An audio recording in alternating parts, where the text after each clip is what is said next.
Bienvenidos a nuestra video reseña de Isatsu para Sega Saturn. Estamos entusiasmados de compartir con ustedes este juego único y divertido que combina elementos de acción y aventura en un mundo fascinante inspirado en el lejano oriente. Prepárense para sumergirse en una historia épica de honor, lealtad y batallas épicas contra poderosos enemigos. ¡Comencemos! En Japón, los dramas de época ocupan un lugar aproximadamente equivalente al de las series policíacas en Estados Unidos. Innumerables han sido producidas desde los primeros días de la televisión hasta hoy, y muchas más lo serán, sin importar cuán similares puedan ser de un episodio a otro y de un programa a otro.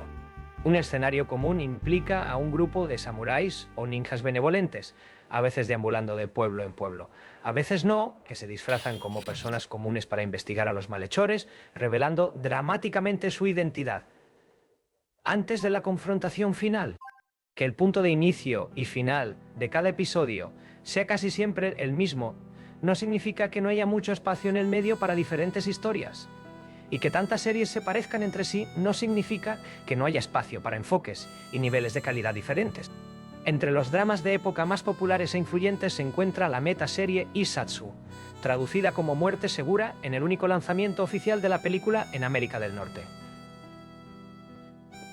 Emitida por primera vez en 1972, ha dado origen a casi 700 episodios de 45 minutos, 28 películas para televisión y episodios especiales, 11 películas teatrales y algunas producciones originales en vídeo, con una nueva película para televisión producida cada año o dos desde su resurgimiento en 2007, girando en torno a grupos de asesinos a sueldo que ejercen su oficio en la era feudal de Edo, pionera en un tono y estética más oscuros, manteniendo al mismo tiempo un atractivo general a través de escenas cómicas más ligeras. Durante el día, los asesinos son personas comunes que ocupan empleos manuales o de clase media. Por la noche, planean y se mueven hacia sus objetivos. Todos ellos hombres y mujeres inequívocamente malvados que han hecho algo mal para justificar sus muertes. Los asesinos son conocidos eufemísticamente como trabajadores, y su método de asesinato a menudo incorpora herramientas utilizadas en su oficio diario. Aunque los protagonistas a veces cambian de una serie a otra, Isatsu se ha centrado más a menudo en un samurái de bajo rango llamado Nakamura Mondo. Presentado como un personaje cómico en la segunda temporada del programa, Mondo aparece ante el mundo como un asistente de policía perezoso y torpe, eternamente atrapado en ese puesto de bajo nivel, a pesar de estar en plena mediana edad, lo que le gana constantes regaños de su esposa y suegra. Lo que sus colegas y familiares no saben, por supuesto, es que es uno de los espadachines más mortíferos de Japón. En la quinta temporada ascendió a personaje principal por primera vez y protagonizaría más de la mitad de las diferentes series, y la mayoría de las películas, a partir de ese momento hasta la muerte del actor Makoto Fujita en 2010. Sin embargo, en 1996 se pensó que Isatsu había llegado a su fin de manera definitiva, y se produjo una película final para dar cierre a la historia de Mondo, titulada de manera adecuada Mondo 10. Junto con ella, también se produjo un videojuego, no una adaptación de la película, sino un homenaje a la serie general, reuniendo a 4 de sus personajes más populares en un juego de desplazamiento lateral, al estilo de la serie Shinobi. La principal novedad es que puedes elegir a 2 de ellos al comienzo de cada nivel y luego cambiar entre ellos a voluntad. Cada personaje tiene un ataque regular y un ataque especial vinculado a una barra que se recarga a medida que te mueves. Estos no están simplemente ahí para sacarte de apuros, sino que son esenciales para tu progreso. Por lo que una buena estrategia es cambiar cuando la barra de un personaje esté demasiado baja para que se recargue mientras el otro lucha. El juego puede volverse bastante difícil más adelante, por lo tanto, es esencial crear equipos bien equilibrados. Hablamos de los personajes. Nakamura Mondo, un maestro espadachín. Su ataque especial consiste en 2 cortes rápidos que crean una pequeña onda, matando instantáneamente a cualquier enemigo común. También puede realizar una serie continua de golpes al presionar repetidamente el botón de ataque. Aunque no tiene una opción de largo alcance, es el mejor luchador en distancias cercanas y puede golpear cosas debajo de él desde la posición de agachado.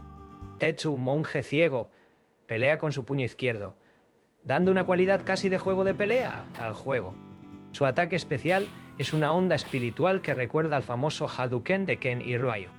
Tiene la ventaja de atravesar a tus enemigos, por lo que puede matar a tantos como hay en la pantalla. Sin embargo, es muy costoso y no se puede realizar con frecuencia. Ide, un acupunturista que usa agujas envenenadas para apuñalar a sus enemigos.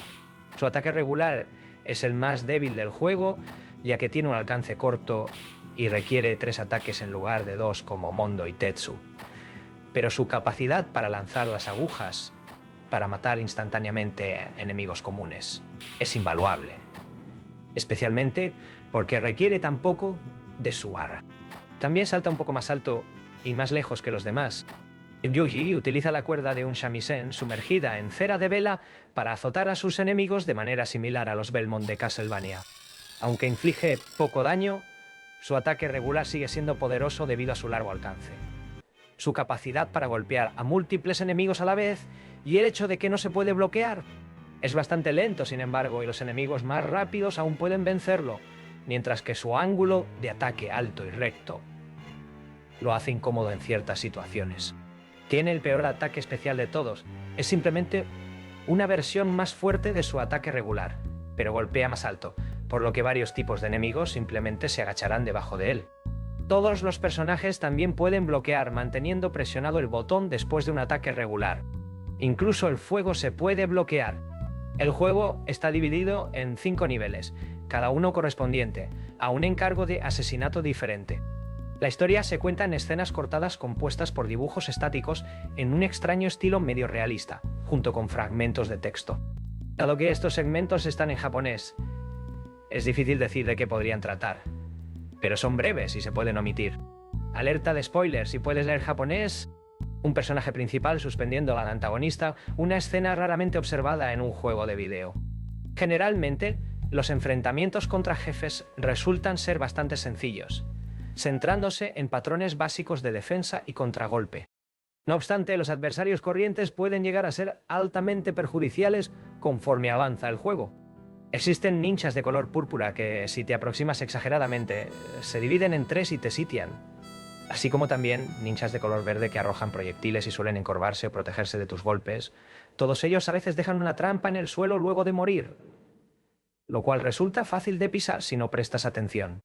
Durante el último nivel, un enorme castillo de estilo europeo, francotiradores y lanceros medievales se concentran en grupos numerosos. Resulta considerablemente más seguro seleccionarlos desde lejos.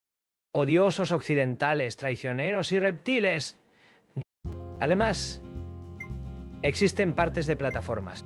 Las necesarias resultan ser bastante simples, sin embargo, varios senderos opcionales, particularmente aquellos implicando ascender las torres del castillo, demandan mayor aptitud.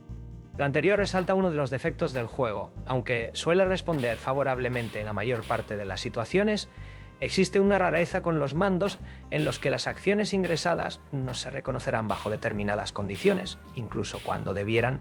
Por poner un ejemplo, puedes atacar mientras saltas, mas no directamente luego de tocar tierra. O a veces brincar no surtirá efecto si se pulsa justo tras o junto con un paso hacia adelante. Interactuar con tales inconvenientes resulta relativamente sencillo, empero requiere algo de práctica para adaptarse. En uno de los momentos más destacados del diseño de niveles, saltas por los tubos de un órgano hasta el techo del castillo. Visualmente el juego mantiene una atmósfera similar a la de Sega Genesis. Aunque los sprites con proporciones realistas son un poco extraños, todo lo demás sigue siendo estándar.